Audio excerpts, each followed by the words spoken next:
Good morning students. कैसे हैं आप सब लोग? आई होप, उम्मीद करता हूँ अच्छे होंगे और अपनी तैयारी कर रहे होंगे पढ़ाई की।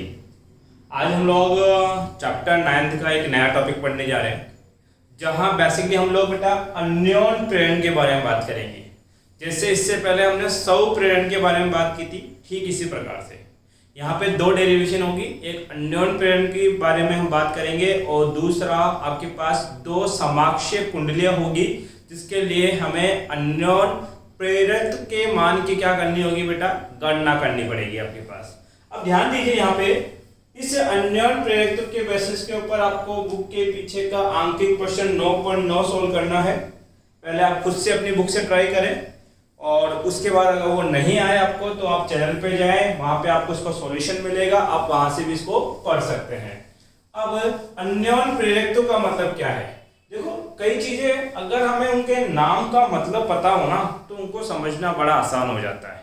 तो यही कहूंगा, अन्योन हिंदी में मतलब नहीं पता लग रहा तो एक बार इसका इंग्लिश में नाम सुनो। ये होता है बेटा आपके पास म्यूचुअल। अब म्यूचुअल क्या होता है? जैसे हम बोलते हैं दो लोगों के बीच की म्यूचुअल अंडरस्टैंडिंग अच्छी होनी चाहिए आपके पास। जैसे क्रिकेट आप देखते होंगे तो जब क्रिकेटर आपका रन लेता है तो कई बार कमेंटेटर नहीं बोलता है कि दोनों प्लेयर के बीच की म्यूचुअल अंडरस्टैंडिंग अच्छी है, इसलिए वो आंखों ही आंखों में रन चुरा लेते हैं। ठीक इसी प्रकार से जब हम दो चीजों के बारे में बात करना चाहेंगे, उनको आपस में रिलेट करना चाहेंगे, तो वहां पे कौन से वर्ड को काम में लेंगे बेटा? म्यूचुअल अर्थात अन्योन को काम में लेंगे। अब देखो यहाँ पे मतलब क्या है कि एक ये कुंडली है भैया, ठीक है, ये कुंडली है और इस कुंडली को हमने एक बैटरी से जोड़ दिया, टेढ़ी कुंडली मेरी, और इसको क्या किया बेटा, आपके पास एक कुंजी के साथ अटैच कर दिया गया। ये है मेरी प्राथमिक कुंडली, इसको बोला जाता है कॉइल C1। कौन सी कुंडली है बेटा? प्राथमिक कुंडली आपके पास है, ठीक है। इसके समीप एक द्वितीय कुंडली इस प्रकार से रखी गई है और इस द्वितीय कुंडली के अंदर किसको जोड़ दिया गया? गैल्वेनोमीटर को। ये कॉइल नंबर सेकंड है, इसको बोलेंगे बेटा द्वितीय कुंडली आपके पास, ठीक है। अब ध्यान देना, होगा क्या, आप इस प्राथमिक कुंडली की जो कुंजी है उसको बंद करोगे तो इस कुंडली में एक धारा बहेगी। प्राथमिक कुंडली में धारा कितनी बोलती बेटा? I1। जब प्राथमिक कुंडली में धारा बहेगी तो इसके अंदर एक चुंबकीय क्षेत्र उत्पन्न होगा कुछ इस तरीके से, और ये चुंबकीय क्षेत्र उत्पन्न तो प्राथमिक में होगा परंतु समीप रखी होने के कारण इस द्वितीय कुंडली के साथ भी लिंक करेगा, अर्थात इसको भी ऐसे काटेगा। अब ध्यान दो, ये कुंडली है द्वितीय कुंडली और इसके अंदर से चुंबकीय बलरेखा ऐसे गुजर रही है। अब आपको पता है कि ये इसका क्षेत्रफल है। किसी क्षेत्रफल से जब चुंबकीय बलरेखा लंबवत गुजरती है तो इस कुंडली में क्या उत्पन्न होता है बेटा? फ्लक्स। तो यही करना यहां भी होगी। हम क्या बोलेंगे? प्राथमिक कुंडली के अंदर चुंबकीय क्षेत्र कितना बना? B1। ये B1 किसकी वजह से बना? धारा I1 की वजह से। परंतु द्वितीय कुंडली के समीप रखे होने के कारण ये B1 द्वितीय कुंडली के अंदर से भी गुजर रहा है, इसके अंदर से भी पास हो रहा है आपके पास। भैया ये बात ठीक ऐसी तरीके की है कि मान लीजिए ये आपकी द्वितीय कुंडली रखी है और यहाँ पर आप एक चुंबक रख देते हो, ये नॉर्थ और ये साउथ, तो चुंबकीय बलरेखाएं क्या इस द्वितीय कुंडली में से भी गुजरेगी क्या? यस। तो चुंबकीय क्षेत्र तो इसका है परंतु गुजर किससे रही है बेटा? द्वितीय से। तो यही बात हम भी बोलेंगे कि समीप स्थित कुंडली के अंदर फ्लक्स बन रहा है। अगर मैं बोलूं धारा के मान में परिवर्तन होगा तो उससे उत्पन्न चुंबकीय क्षेत्र भी परिवर्तित होगा, जिसके कारण आपके पास द्वितीय कुंडली के फ्लक्स के मान में क्या होगा? परिवर्तन। जब द्वितीय कुंडली के फ्लक्स में परिवर्तन होता है तो इस द्वितीय कुंडली के सिरों के ऊपर एक प्रेरित विद्युत वाहक बल उत्पन्न होता है और यही संपूर्ण घटना क्या कहलाती है बेटा? आपके पास अन्योन प्रेरण कहलाता है। अन्योन प्रेरण का मतलब है प्राथमिक कुंडली के अंदर धारा उत्पन्न करते हैं या धारा प्रवाहित होती है तो उसके समीप रखी द्वितीय कुंडली के अंदर एक प्रेरित विद्युत वाहक बल बनता है। किसकी वजह से? इस द्वितीय कुंडली के फ्लक्स में परिवर्तन की वजह से। तो ये संपूर्ण घटना क्या कहलाती है बेटा? आपके पास अन्योन प्रेरकत्व कहलाती है। परिभाषा क्या है?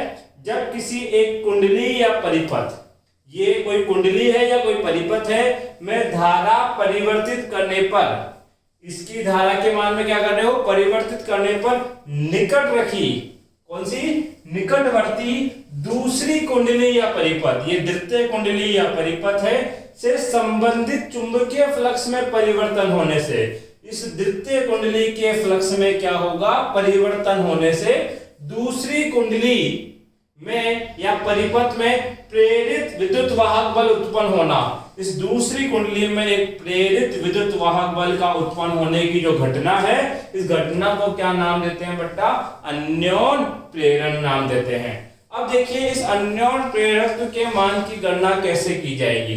तो मैं एक सीधी सी बात बोल सकता हूं, जितनी ज्यादा यहां धारा में वृद्धि होगी उतना ज्यादा द्वितीय कुंडली में क्या बनेगा, फ्लक्स, अर्थात इधर धारा का मान बढ़ाओगे तो इस ओर फ्लक्स के मान में भी क्या होगी, वृद्धि आपके पास। कैसे सर, गणितीय अगर रिलेशनशिप लेना चाहूं तो बताओ इस कुंडली के अंदर चुंबकीय क्षेत्र का मान कितना होगा। सर ये परिनालिका है और परिनालिका का चुंबकीय क्षेत्र होता है μ0n1I1, ठीक है। अब ये B1 इस द्वितीय कुंडली से लिंक कर रहा है तो इसका फ्लक्स क्या होगा, चुंबकीय क्षेत्र गुणा क्षेत्रफल आपके पास। तो चुंबकीय क्षेत्र तो B1 है और इसका क्षेत्रफल कितना मान लिया, A2। अब देखो B1 का मान यहां रख दो तो मैं बोल सकता हूं phi2 equal to μ0n1A2 of I1। अब कह रहा हूं अगर प्राथमिक कुंडली की धारा बढ़ाओगे तो द्वितीय कुंडली के फ्लक्स के मान में भी क्या होगा, परिवर्तन, और यही संबंध हमें बताना है। तो बताओ phi2 में और I1 में संबंध कैसा है, समानुपाती का। इसलिए हम बोल सकते हैं कि जो phi2 है वो समानुपाती है किसके, I1 के। समानुपाती का साइन हटाओगे तो क्या आएगा बेटा, एक नियतांक, और वो नियतांक कितना लिखा जाएगा, MI1। और ये जो नियतांक आता है इसी को क्या बोलते हैं बेटा, आपके पास अन्योन प्रेरण गुणांक बोला जाता है। क्या बोला जाता है बेटा, अन्योन प्रेरण गुणांक। अब इस M के बारे में बात कर लेते हैं। तो यहां से हम M बराबर लिख सकते हैं phi2 अपॉन में क्या, I1 आपके पास। अगर मैं इसके मात्रक की बात करूं तो फ्लक्स का मात्रक वेबर, धारा का मात्रक एम्पियर, तो ये हो गया वेबर पर एम्पियर। एसआई सिस्टम में इसका मात्रक क्या होता है बेटा, हेनरी। इसको किससे दर्शाते हैं, एच से। ध्यान दीजिए आपके पास मात्रक व विमाय वो ही रहेगी जो किसकी होगी बेटा, सौप्रेरकत्व की आपके पास होगी। वही मात्रक व विमाय किसकी बनेगी, अन्योन प्रेरकत्व की भी बनने वाली है। अब द्वितीय कुंडली में उत्पन्न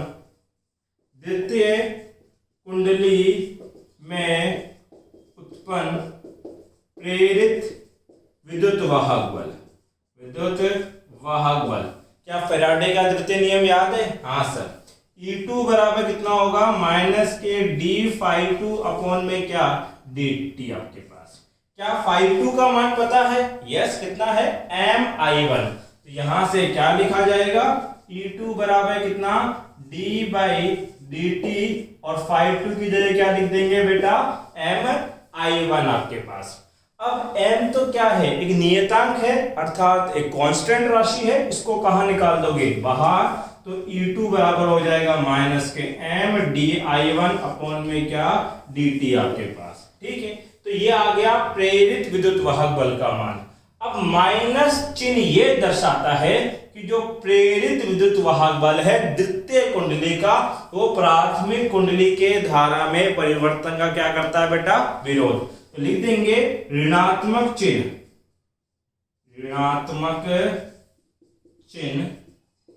यह दर्शाता है कि द्वितीय कुंडली में उत्पन्न प्रेरित विद्युत वाहक बल प्राथमिक कुंडली में प्रवाहित धारा के परिवर्तन का विरोध करता है। ऋणात्मक चिन्ह के बारे में बात हो गई। अगर मैं आपसे पूछना चाहूं कि ये जो अन्योन प्रेरक गुणांक है ये किन किन चीजों पर निर्भर करेगा, तो सर जो अन्योन प्रेरक गुणांक है ये निर्भर करता है आपके पास उसके फेरों की संख्या पर, फेरों की संख्या पर, ठीक है, और निर्भर करेगा आपके पास क्षेत्रफल पर, और निर्भर करेगा आपके पास माध्यम के ऊपर। सर कैसे पता लगा?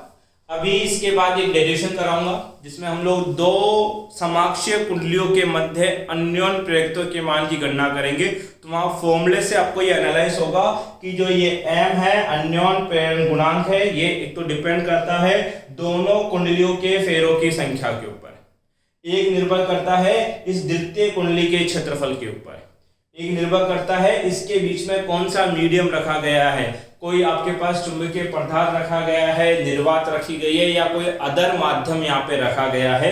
इन चीजों के ऊपर ये क्या करता है बेटा, निर्भर करता है। चाहता हूं एक बार इसका स्क्रीनशॉट ले बेटा आप लोग। देखिए बेटा अगली जो आपके पास डेरिवेशन है उसमें क्या करना है, दो समाक्षीय परिनालिकाओं के मध्य क्या ज्ञात करना है, अन्योन प्रेरकत्व। इसके लिए क्या किया, दो समाक्षीय परिनालिकाएं जिनका क्षेत्रफल व लंबाई क्रमशः a व l है तथा द्वितीय कुंडली में फेरों की संख्या या इसको कुंडली नाम ना दो, क्या नाम दो, द्वितीय परिनालिका में फेरों की संख्या n2 तथा प्रथम परिनालिका में फेरों की संख्या n1 व प्रवाहित धारा I1 है। तो प्रथम परिनालिका के अक्ष पर उत्पन्न चुंबकीय क्षेत्र का मान, चुंबकीय क्षेत्र। अब देखो क्या लेनी है, दो समाक्षीय परिनालिका लेनी है। तो देखो बेटा एक परिनालिका तो ये ले ली मैंने। अब समाक्षीय का मतलब होता है इसका अक्ष ये है तो इसी अक्ष से गुजरती हुई एक दूसरी परिनालिका भी लेनी है। तो दूसरी परिनालिका मैं रेड मार्कर से बना देता हूं, ये कुछ इस प्रकार से।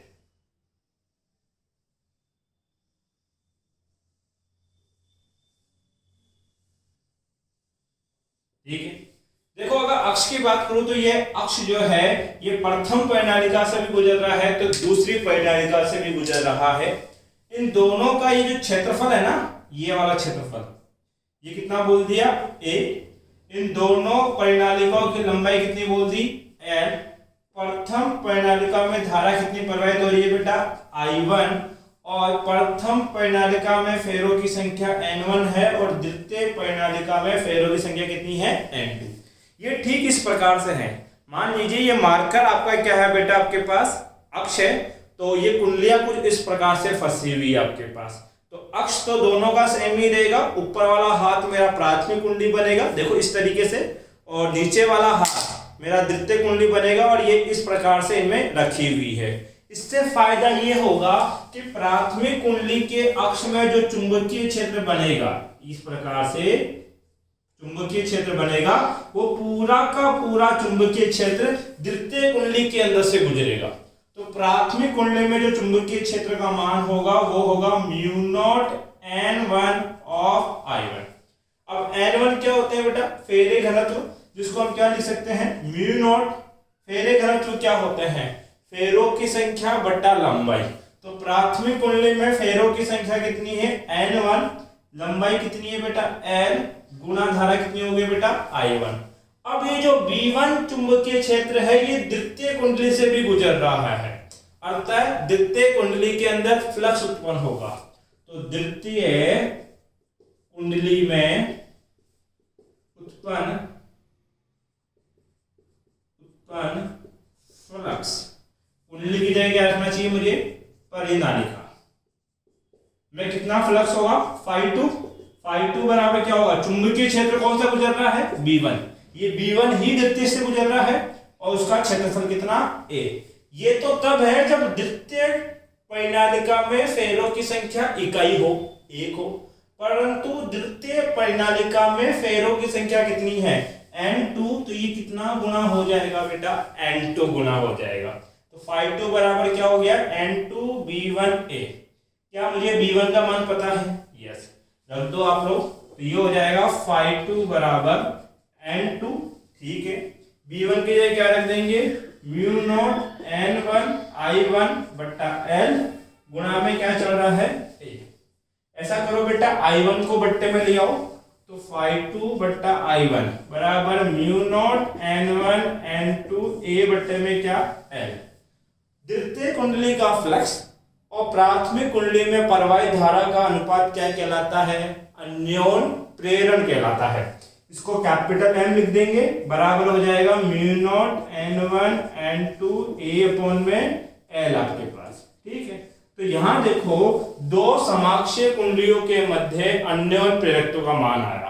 अब ये अन्योन प्रेरकत्व किस किस पर निर्भर करता है, सर निर्भर करता है माध्यम के ऊपर, निर्भर करता है दोनों कुंडलियों के फेरों की संख्या के ऊपर, निर्भर करता है उनके अनुप्रस्थ काट क्षेत्रफल पर और उनकी लंबाई के ऊपर, ठीक है।